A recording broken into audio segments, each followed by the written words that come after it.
Hello everyone, welcome back to the channel. In this video I'm going to walk you through how to close a Facebook account. So to close a Facebook account, I'm going to walk you through a simple step-by-step guide on how you can simply close your Facebook account using this provide this and simple step.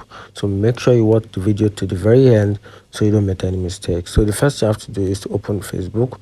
Then after that, go to the settings and privacy, then click on settings. Then after that, click on account central.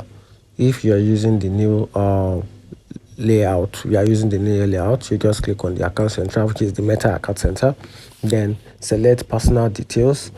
Then from there, also click on account ownership and control. Once you do that, now choose deactivation or deletion and select your Facebook account. Then under it, for you to be able to close your Facebook account, you just have to deactivate your account. So the simple way to close your Facebook account is to deactivate it. Then select deactivate account and follow the instruction. Then note that your messenger will still be active unless you disable it separately. And that's a simple step-by-step guide on how you can simply close Facebook account. Find the video helpful, turn on the notification button and follow for more.